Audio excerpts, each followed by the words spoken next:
It is Friday. Friday.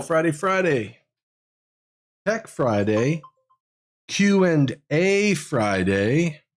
Welcome to another question and answer Friday. My name's Thomas Dimitrovich, and I am looking forward to another great weekend. I don't know about you. So I'm just getting things set up. I was a minute early, so that compensated for being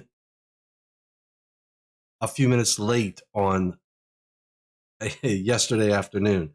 So it is 12 o'clock on the nose, and today is Q&A Friday.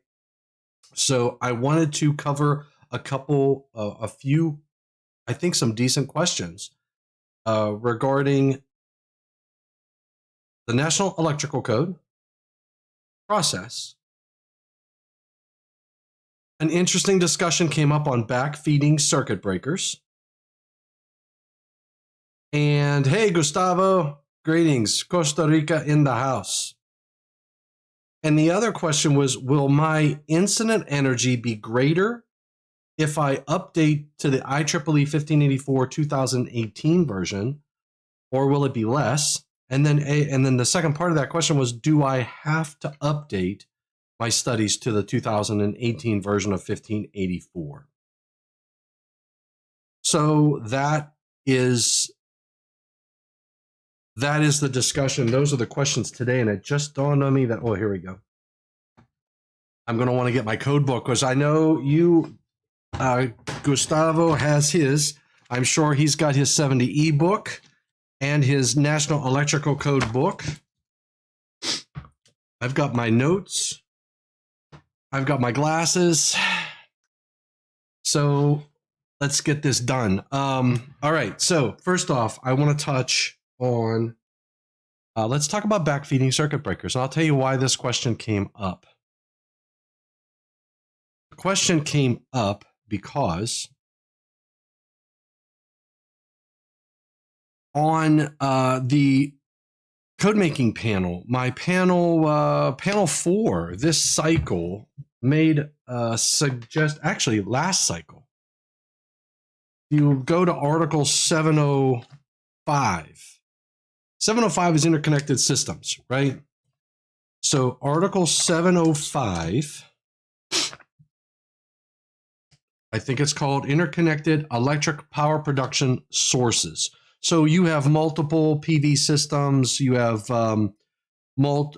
maybe generator, wind, whatever. And you're going to interconnect these and operate in parallel with, say, the utility. Or you're going to backfeed to the utility, whatever. You're in the interconnected electric power production sources.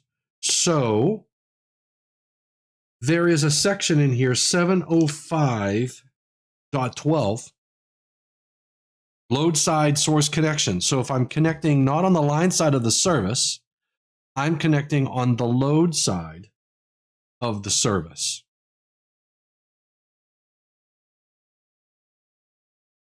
And when I do that, I need to, if I connect on the load side of the service, that means I'm connected to the secondary of a circuit breaker or fusible disconnect switch, doesn't matter.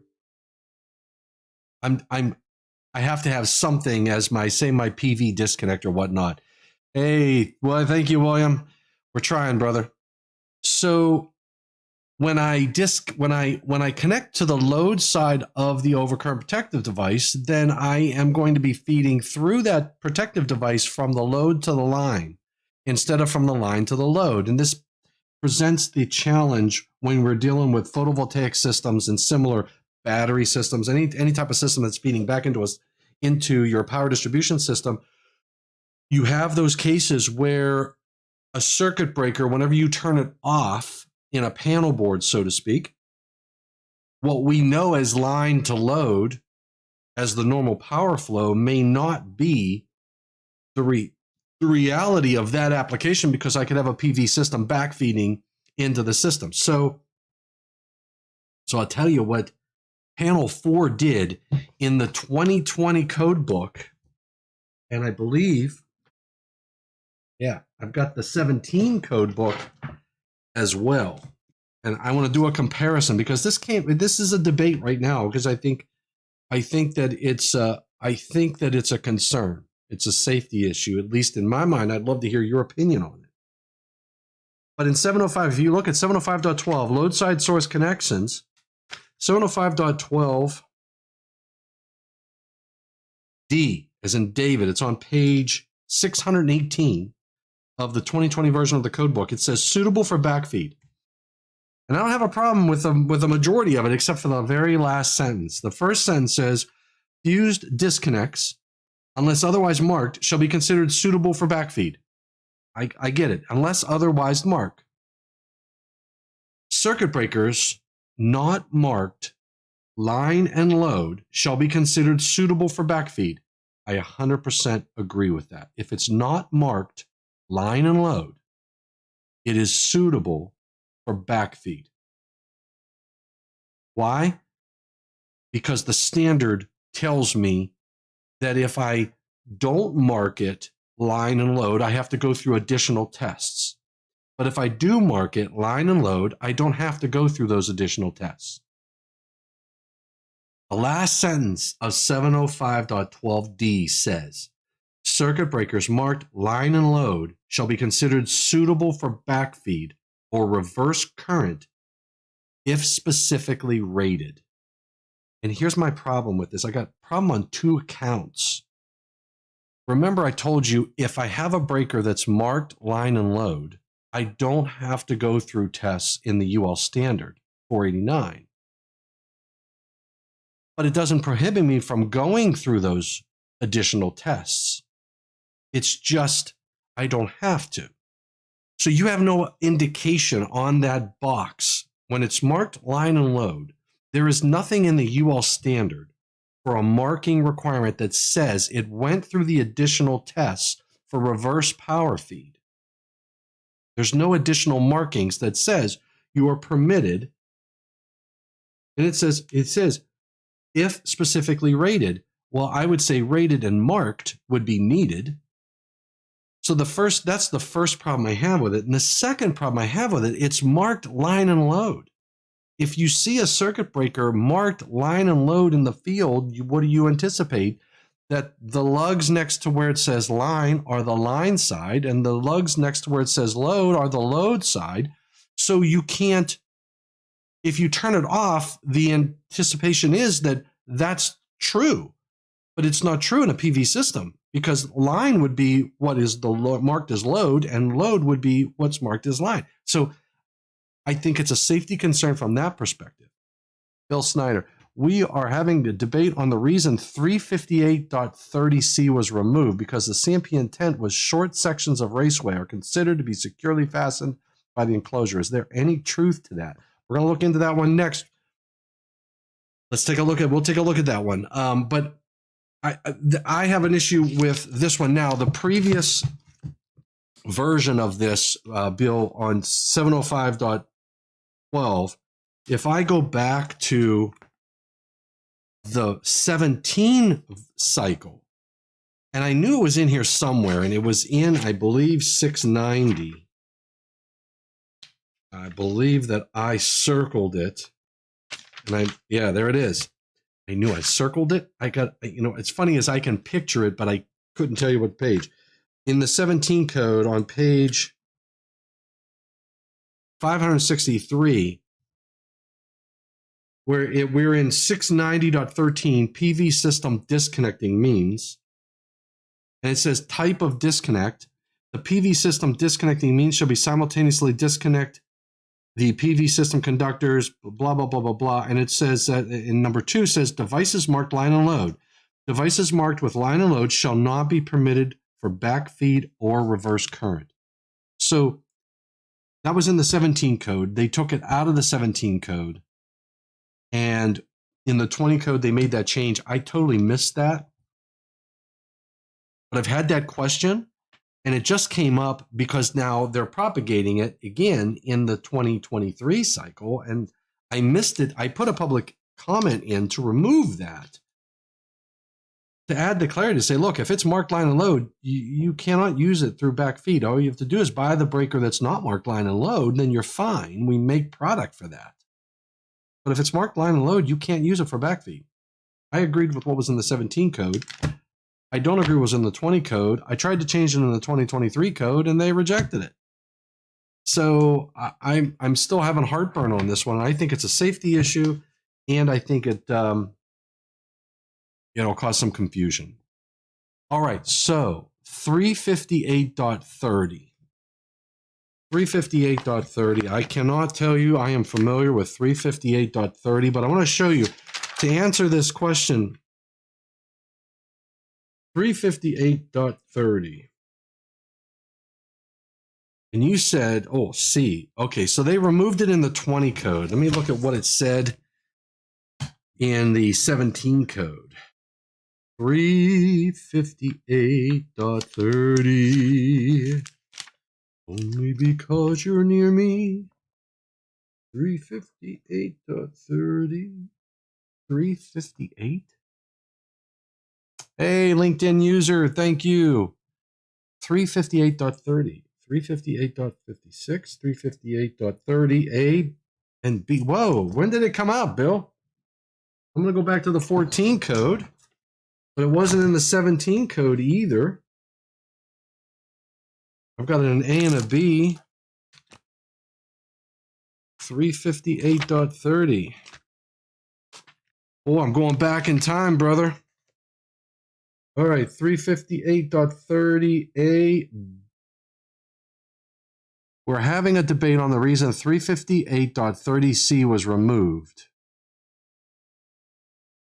I need to know when it was in there, Bill. Let me look at my PDF copies because it wasn't in the 14.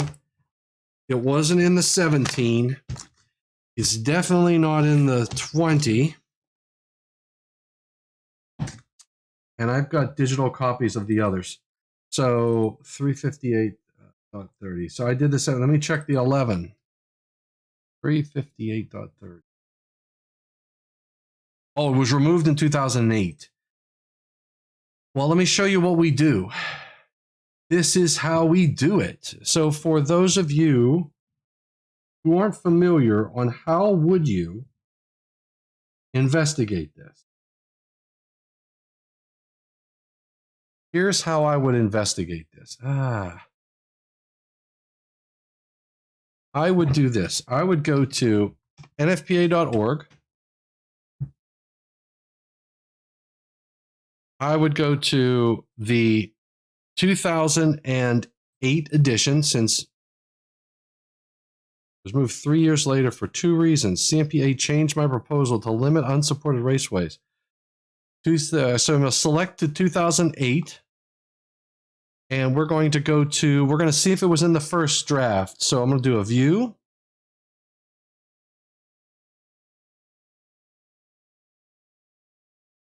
.358. So Control F, 358.30. I'm going to do a quick search. Okay, here's 358.30. C. Add the following text to 358.30. Cease unsupported raceways. Type EMT shall be permitted to be unsupported where raceway is not more than 3 foot. And that was accepted. Does not address their issues. May have direct impact on the durability of electrical installation. 10 affirmative, 2 negative. All right, so let's do this. I'm going to look at the, that was the ROP. Let's look at the ROC. For 358.30.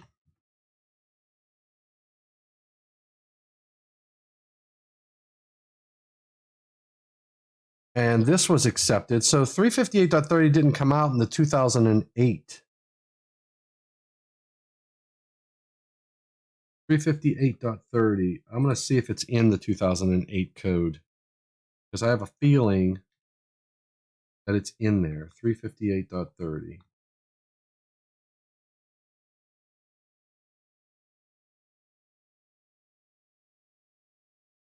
A, B, yeah. So it is in the 2008 code. I'm not sure what you said. said it was removed. 2011, it was gone. All right, so 2011. So then what I would do is I would go to, now you understand why it went in. I would then go to the 2011 version, but this is what I would do. Because I wasn't sitting on that code panel. 2011, first draft, report on proposals. That's what they called them back then. And it was 358.30, right? 358.30. Control F, 358.30. All right, there's an A and B. That was accepted. Am I in the right version? 2011. Select. I didn't hit select. First draft. Report on proposals. Boom. Control F, 358.30. And we're going to see exactly what they said. This is what they said. Brian Rock was in here. That's 250. Here we go. 358.30. C. There's a C. We're over. So it got some love. So people are wanting to do something with it. So it got a lot of public comments. That was rejected. Dan Leaf was in there. Okay, here it is. Jim Carpenter, delete this provision. Also, so this was from the IAEI, also delete the clause or permitted to be unsupported in accordance with 358.30C from the last sentence of 358.30.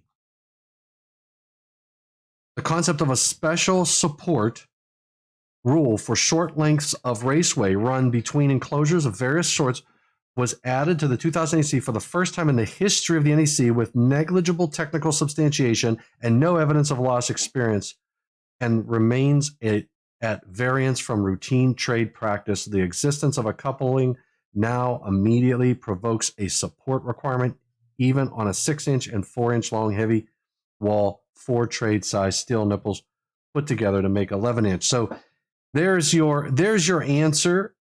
I'm not sure who asked that. I think it was Mr. William Snyder. I would say SIMPI does not necessarily agree with the submitter's substantiation. Securement requirements are found in 358.30A, and so you can read through this substantiation, and it's free. It's on the NFPA website. Nothing wrong with going out there and grabbing that. You can see where the IAEI's head was at. But the code panel, CMP 8, says they don't necessarily agree with the submitter's substantiation, yet they did what he wanted. That's neither here nor there. So that is one area that I would suggest going to, and that should give you a little bit more of the background. But I'd also suggest, Bill, to take a look, or Mr. Snyder, to take a look at all of the comments. Okay, you got David Williams, you've got Mike Holt, you've got Sprague Owings, Nassau County. I would read through all of these because here's what these do for you. They give you a perspective of the arguments and debates that could have happened at the code panel. There's no record of what was said at the code panel, but I can tell you, based on my experience and sitting on a panel, that a lot of the substantiation and changes that you see here, a lot of the debate and dialogue at the code panel sort of mirrors a lot of the dialogue that you're going to see in the substantiation. So I would read through all of these changes, and this was in the report on proposals. I'd go to the report on comments and see if there was anything there too of people who wanted to put it back in again in the comment phase, who had issues with removing it. So that's, I know I didn't directly answer that question, but I taught you how to fish, right? You're welcome, Mr. Snyder. And I see Ryan Jackson is in the house. Thank you, Ryan, for chiming in. The dialogue in this chat box, 90% of the role of the fun, man. I'm telling you. Phil, NFPA has free stuff. Yes, they do. They got free stuff. Oh, man, you don't have to buy the handbook for this information. You just have to do some work and understand where it's at. I'll tell you another piece of free stuff that is important, which is along the lines of the questions that came in, the NITMAM process. Somebody asked me a question about the NITMAM process. They said, who can put a NITMAM in? And if you don't know what a NITMAM is a notice of intent to make a motion. And here's where that plays out in the process. Keith and I on the IAEI's YouTube site talked about this from a second draft report perspective. And as Keith pointed out, in that process, you have the first draft, you have the first draft report, you have the second draft. We just had the second draft. We're getting our ballots as we speak. We're going to have to vote here based upon the second draft, and then that second draft will be published. And the second draft will be published. Let me go to next edition. The next edition is the 2023. Second draft will be published March 21st, 2022. Once the second draft is published, then if you don't like what happened, a NITMAM, a notice of intent to make a motion, can be submitted. And then what happens is NFPA takes the notice of intent to make a motion, which means you're going to be at the annual meeting and you're going to tell a code panel, you screwed up. You should have done something that you didn't do, or you didn't do something that you should have done. And I'll tell you, it's probably easier to tell them they did something they shouldn't have done than it is to tell them they didn't do something that they should have done. So you submit this notice of intent to make a motion. NFPA gets that, and there's a deadline for that. Notice of intent to make a motion closing date will be April 11th. So you have from March 21st to April 11th to formulate your NITMAM. And the NITMAMs that will be posted on May 2nd. Then a NITMAM has to be certified. And what we mean by certified is you have to make sure that the notice of intent to make a motion is legal. It follows the process. If you followed the process correctly and you are permitted to make this motion, then it becomes a certified amending motion. And at the annual meeting, they will throw the certified amended motion on the screen. As long as you are a member for at least 6 months or more, you can vote. So they will hear arguments. They'll say, okay, the certified amending motion says all product, the public input and public comments that said all electrical products shall be eaten and no equivalent. None of the code panels passed it. So you make a certified amending motion that says they should have make it required that you only install eaten product. And they put the certified amending motion on the screen. You stand up at the screen at the podium for the in favor of the certified amending motion to make it required that all products be installed, be eaten, and no equivalent. And you make your argument. And then someone else will stand up at the opposing microphone and they'll make their argument against you. And they'll let that play out until either there's nobody standing at a microphone or someone calls the question. You follow Robert's rules. And then they vote. So if they vote to say for example, they made the requirement that all product that is installed shall be eaten and no equivalent, and you go, this is crazy. And you stand up and you put a motion in to say, no, it can be anybody's product. We need to remove that from the code. In chapter 110, It shouldn't say, in general, all products shall be eaten and no equivalent. So you put a motion in to remove that, and it passes at the floor. It passes, and it's not in the code. But if you wanted to add in 110, say you had a public input and a public comment where it failed, and you said, no, you guys screwed up. It needs to be there. And at the floor, you are successful. Yes, they are going to add it into Article 110, Section 110 dot whatever. Then it has to go back to the code panel, and they have to vote again, and they can still reject it. And then your only next level of process will be to file a appeal to Standards Council. And at the level and at that level of appeal, there's no technical arguments made. It's purely process. You would have to show that, look, the process wasn't followed. This did not get public debate. It was new material. It wasn't even discussed, and it wasn't voted on at all, yet it went in. You'd have to find some sort of process problem. Now, the rules for this, if you go to the Technical Committee tab on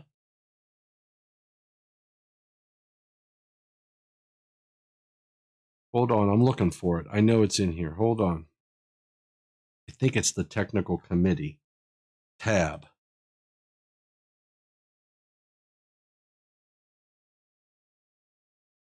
All right. Yeah. So you have, let me do this. I thought I was showing. Okay. So I go to NFPA 70.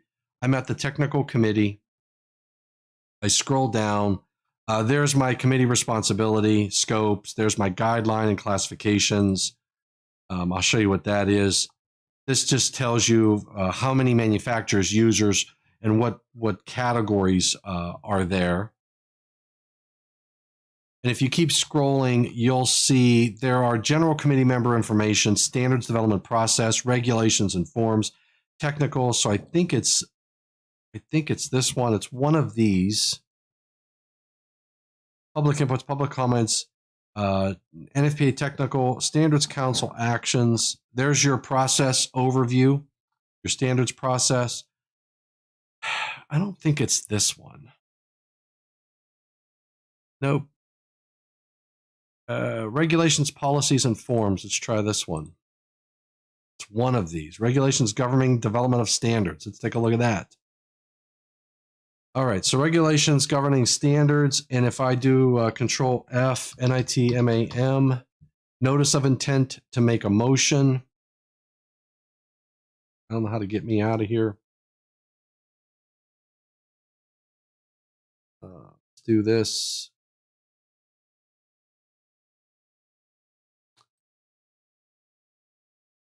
So I have notice of intent to make a motion is a notice that is required to be submitted in order to make an amending motion at an NFPA technical meeting, and it says see section 4.5. So I'm going to search for section 4.5. There's the amending motion, a motion that may be presented for NFPA membership action at an NFPA technical meeting in accordance with section 4.5. There's an amendment. 4.5. We're going to find 4.5. 4.5. Here we go. NFPA technical meetings.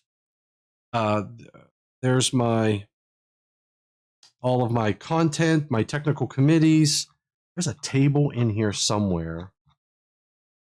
Where is the table? Knitman.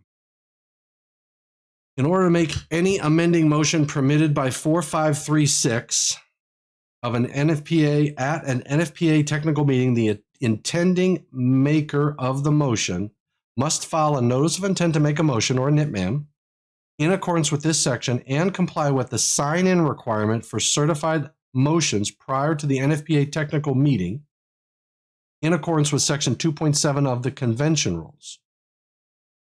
4536. 4536 is permitted amending motions and who may make such a motion at NFPA technical meetings. Amendments to the second draft, as published in the second draft report of the technical committee report, can be proposed through the making of permitted amending motions that have been previously submitted through a valid notice of intent to make a motion. The permitted amending motions who may make such motions and effect of such motions are set forth in Table 1, columns 1 through 3. So that's what I'm looking for. Table 1. Table 1. Control V. Table 1. There's only 14 occurrences of it. Here we go. There's your, okay, there we go. Who is authorized to make an amending motion? So this is where you would go. This, I'm going to put the link, Control C. I'm going to put it in chat box. And I don't know about LinkedIn. I got to check on my LinkedIn site.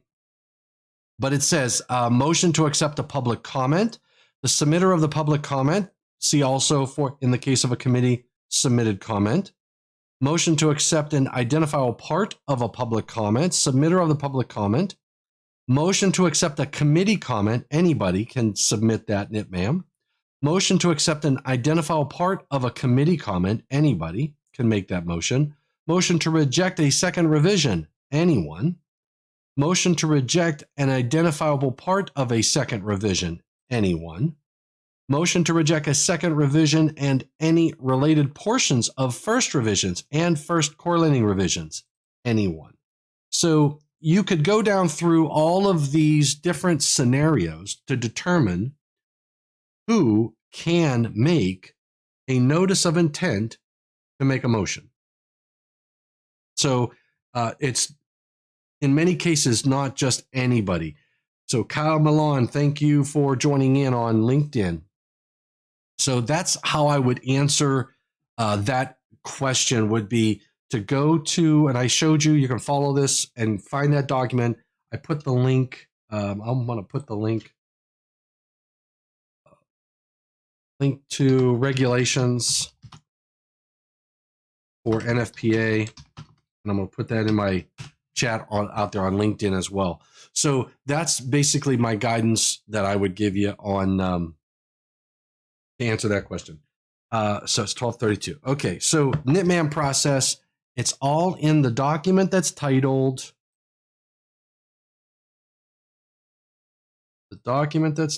Control Home. Where's Home?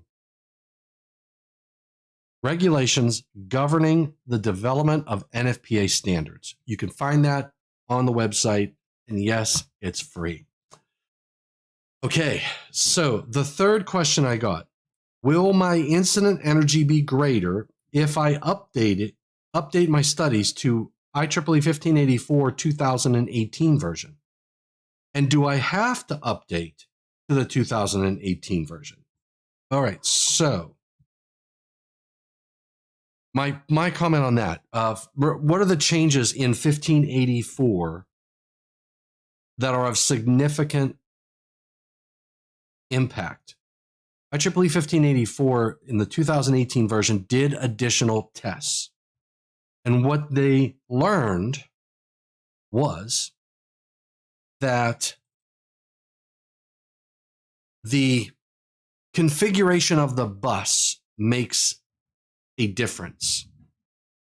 And I know that I have a presentation on this. I think I have a presentation on this, but 1584, I'm just going to do a quick search. What I mean by configuration of the bus, if you're looking at a panel board, the bus is this way, right? It's got the bus is vertical. And we know that incident energy flows away from the source. So if I have a fault somewhere on the bus or towards the bottom of the bus or in the middle of the bus, the current's going to flow from the source to the fault, which is going to be running parallel with me, but down towards the floor if it's a top feed. If it's a bottom feed, it's going to be running from the floor up. It's like standing next to a fast train that's driving by you. You still feel the pressure, but you're not standing directly in the tracks staring at the train. That is another bus configuration, which they call horizontal bus. So the horizontal bus is when you're looking at the bottom of the bus and it's coming right at you. So now there's nothing, you're directly in the path of the flow of current, of the flow of the energy. You're not watching the train go by you, you're on the track staring at the lights. So that's a major difference. And depending upon where you're at in the equipment, obviously, if you're standing there, the calculation of incident energy will be much greater than if you were standing, hey, Robert, if you were standing in parallel with that. So I'm just looking my presentation to see if I have a picture of those. I thought I did. Give me a break. It's Friday, right? There it is. Yeah, I knew I did. Let me show you something. Incident energy and the new 1584. You gotta love my picture here. You're gonna love this one, Robert. This is my lead-in slide for IEEE 1584 and the new IEEE 1584. I got Maggie, who is here, and Jake, who is over there, out in the backyard, having a blast, so to speak. So that's my lead-in slide. Thought you'd get a kick out of that one. All right, so 1584 does a couple things. They recognize that the size of the enclosure makes a difference. The smaller the enclosure, the more constrained. It's like putting your finger over the end of a hose, right? If you have a 1-inch hose and you turn the water on, the water's going to come out in a spout. But the moment you start constricting the flow, you reduce the size of the exit. Now you're going to focus it and you're going to create a fast stream. Having a blast, no pun intended. That's why I put that as a lead-in slide. So, and they also recognize that the configuration of the bus made a difference. Now, here's the other change that they did. So here's the configuration. So you have the vertical bus, meaning the energy is, I can't write on it with my pen. Dadgummit. So the energy is flowing this way and you're standing over here, right? Does that look like you, Robert? And now the energy is parallel with you. So then there was vertical bus with a barrier. So vertical electrodes, metal box with an insulated barrier. That what they showed there was that the energy will hit that insulated barrier and come out towards the electrical worker more so than the other. And then this would be the worst case when you're standing right in front. You're standing in front of the train looking at the lights and closing your eyes and hoping for the best. And then they had vertical electrodes, open air. So this is external, outside, and you had horizontal outside. So those were the examples. Now the other thing that Dr. Lee did.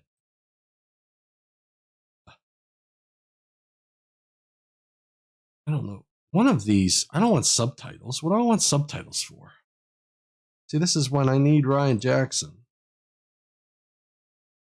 I want to make it blank. All right, here's what I'm gonna do. I'm gonna hit escape. I'm gonna discard. I'm gonna bring this back over. I'm gonna do an insert. Home, new slide, blank slide. Okay, I'm gonna take this over this way. So what I'm trying to get to is Dr. Lee. Remember, when we do in 1584, we calculate a minimum and a maximum arcing current. And in the 2002 version, here is what he did. He created a graph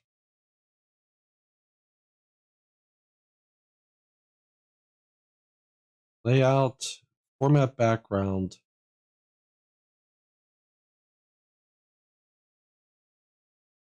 Draw. Let me do a home undo. This is pathetic. All right, I'm going back to draw, and I'm gonna have this. Okay, so here's what he did. He has a a graph, right? And let's say that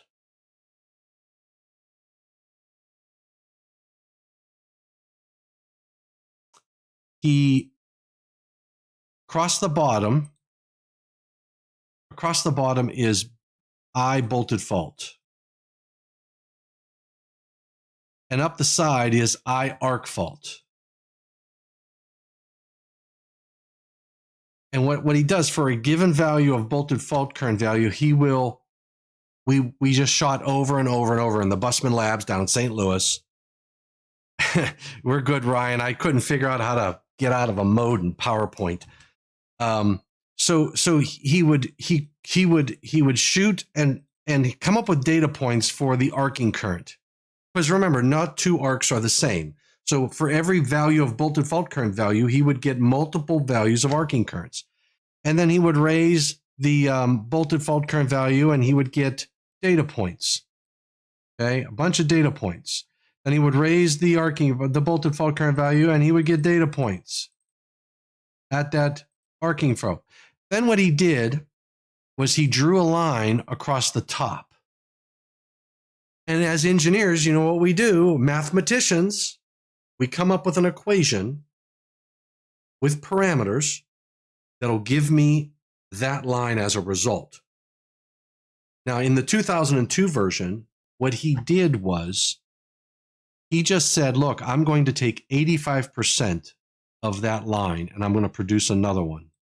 And it's going to encompass all of these dots, all of those arcing current values. So I have a maximum and I have a minimum.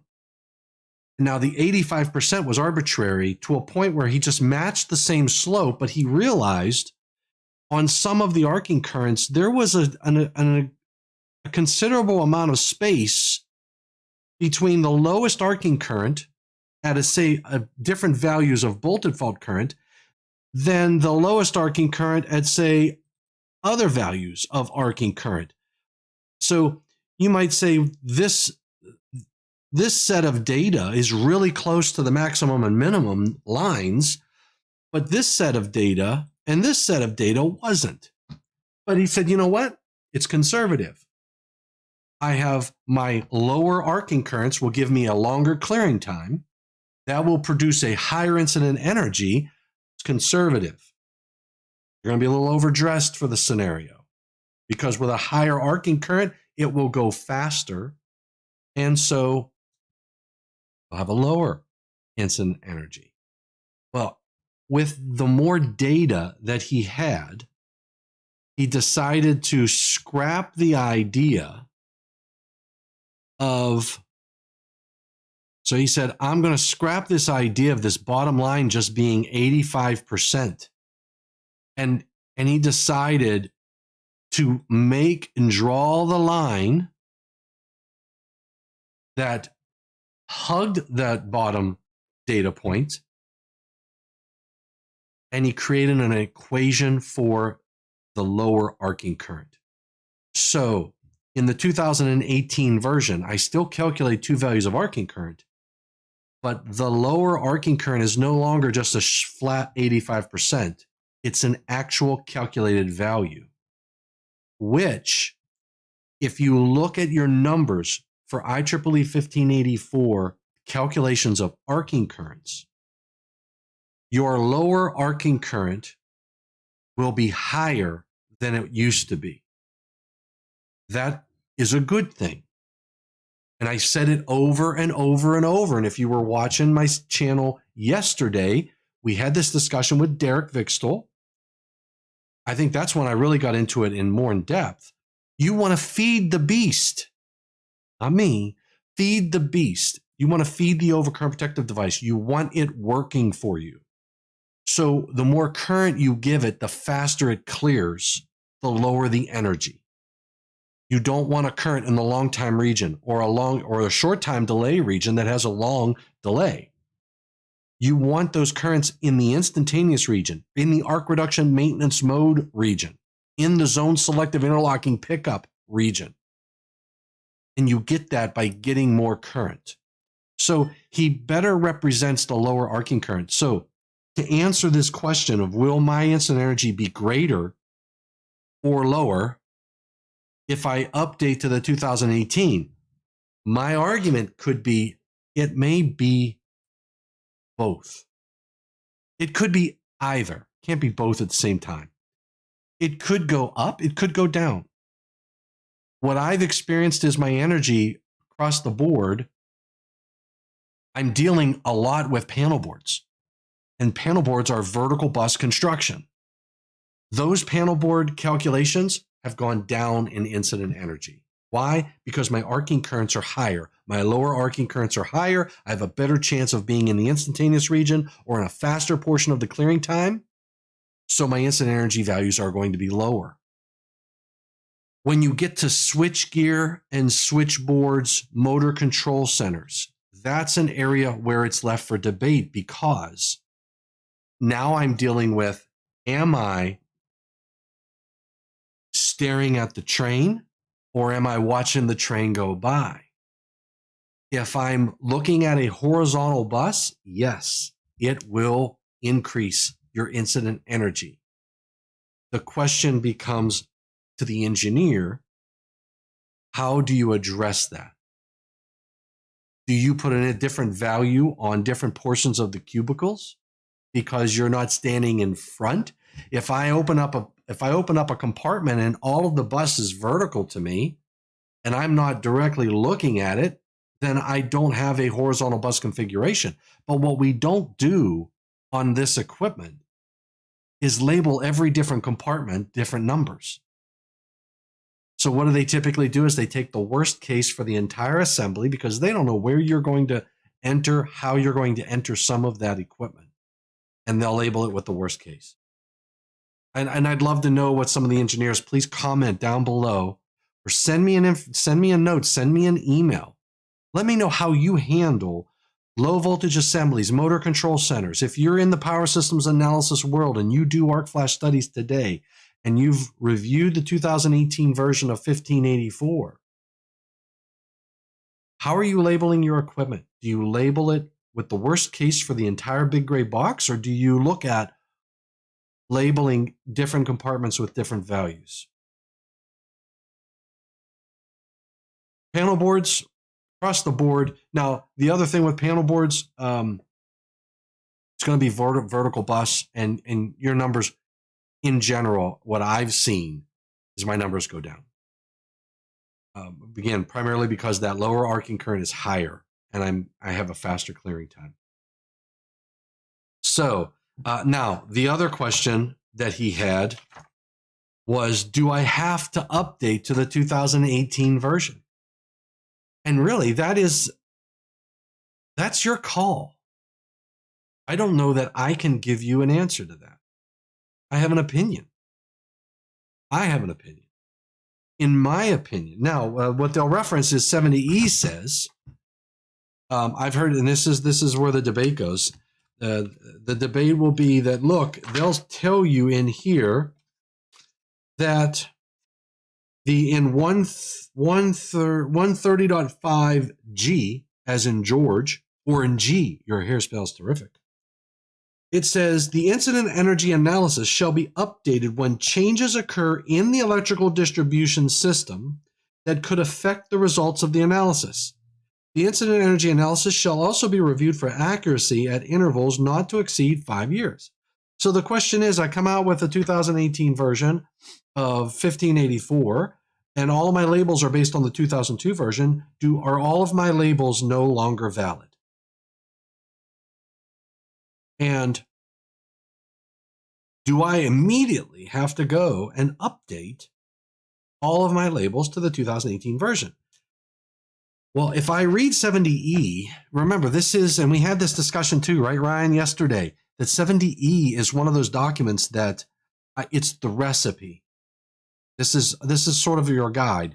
It says when changes occur in the electrical distribution system, a new method of calculating incident energy is not a change in your electrical distribution system. It is a way to look at your electric distribution system. And I would argue that in some cases, my energy may go down. In some cases, my energy may go up.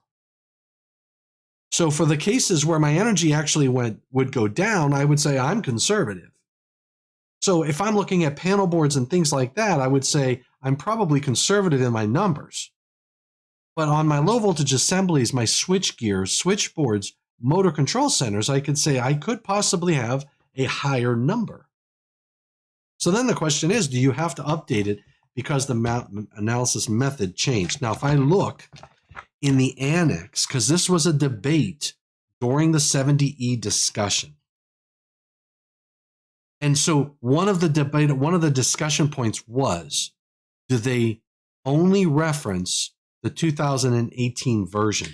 Do they leave the equations in from the 2002 version of 1584? Because remember, the equations used to be in the back of the book for the arc flash calculation methods.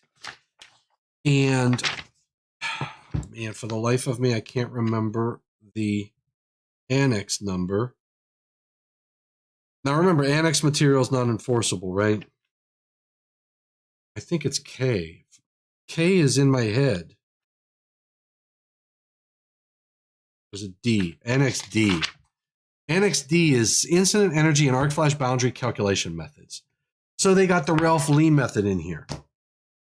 You got the Ralph Lee method, and that's the one I have heartburn over. That's a different day. IEEE 1584 2018. So they made the update in Annex D to the 2018 version. The 2002 version is not mentioned here. But I would argue that my opinion doesn't matter, right? And here's how I usually answer some of these questions. If I was on the witness stand and someone says, Mr. Dimitrovich, you know this was updated. Yes, I do. Why didn't you update it? My call is an engineering call. It's a debate. It's debatable.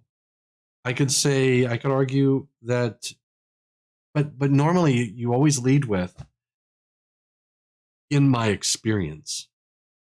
That's not a good way to start a debate or start a response when you're on a witness stand, in my experience. NFPA 70E is referencing the 2018 version as one of the methods. It's not referencing the 2002 version. So I would say if you don't update, now 1584 gives you 5 years. You don't have to update immediately. You should have a plan in place to update your studies. Nobody can turn on a dime. You should probably have, for those cases where you think that your energy is probably going to be higher, maybe put some provisions in place to make sure the electrical workers understand the labeling. It could be that some of that equipment has a higher incident energy number than what you calculated based on the new methods. But I would argue that you should plan to update your studies per the latest version of IEEE 1584 to avoid any of the questions. I could tell you, look, I don't know of any case based upon the 2002 calculation method where somebody was in an arc flash event and they weren't dressed for the occasion.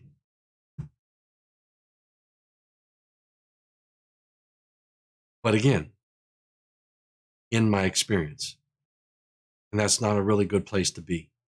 You want to update your studies to the latest version. You want to get your labels updated to the latest version. You want your electrical workers to be well equipped with enough data, armed and ready, so that they can dress appropriately. The more accurate we can get, and I don't even want to say accurate, the more updated that we can get in our analysis, I would say the better off you are. You're sitting at a good advantage. Ryan Jackson says, I would recommend that a facility at least be in the process of updating. That is the best standard of care. And the best standard of care is what I usually get asked on the witness stand. That is exactly right. That's why I'm saying, Ryan, if you plan it, you're not going to be able to get it updated on a dime. And I also think that I would put in place an additional level. Let's say, look, what we learned is this equipment, if it's a switchboard, it's a switchgear, it's a motor control center. There could be compartments where you are facing horizontal bus. Depending upon where you're entering, your energy could be much higher. We know that for a fact as part of the research. So I would argue that your safety plan for when you're doing justified energized work, you might want to put an extra layer of review based upon the equipment. And if there is, say you're going to go into a low voltage assembly and you're going to have to dress, you may want to say, look, let's get a team together to look at that application in light of the changes in IEEE 1584 and come up with maybe a different level of personal protective equipment. Or maybe you tell the person who's doing your study, I need you to focus over here first. Help me understand, make some engineering assumptions, maximum and minimum, and give me a better feel for what the energy may be at this piece of equipment because we're planning to get in there and I need my workers to be dressed correctly, appropriately. Don't just say, I'm going to throw a 40 cal outfit on and fly by the seat of my pants. You should do a review, an analysis. The other method, we talked about it yesterday, is the table method, right? You could fall back on the table method. But I would say if you're in a labeled environment, I would highly recommend, to Ryan's point, be in the process of updating. You're making the conscious effort. And I would say raise awareness with all your electrical workers that process is going on. Educate them on the changes. Educate them on the possibility that the energy in certain equipment could be higher than what we have labeled. That is a good policy, and I think that's what I would do. Whether or not that would stand up in court, I don't know. Was that what you would do?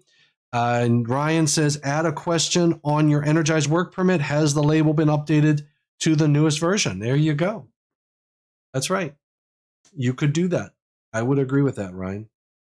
And I think there are ways to provide a label, even if you don't do the entire facility.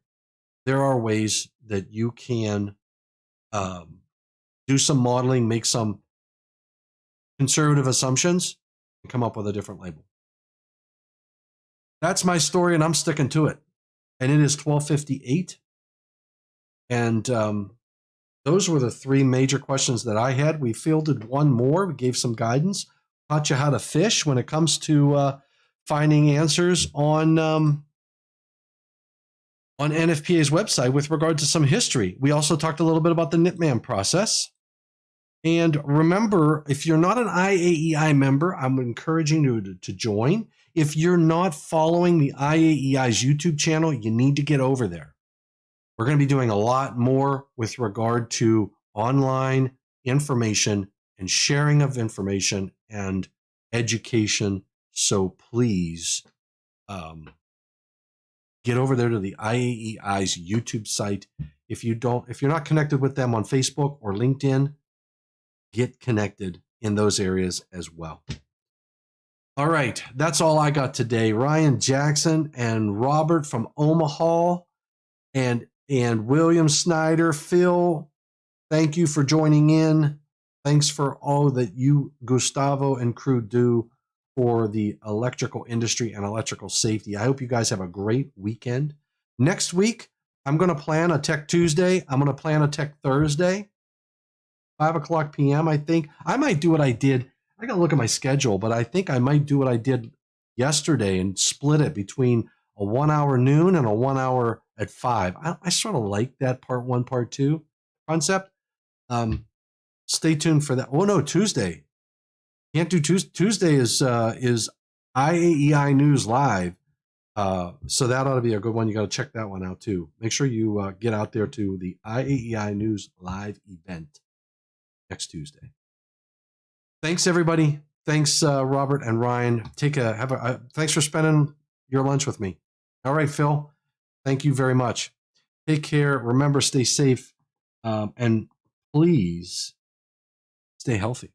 Until next week, have a great weekend. Thanks, guys.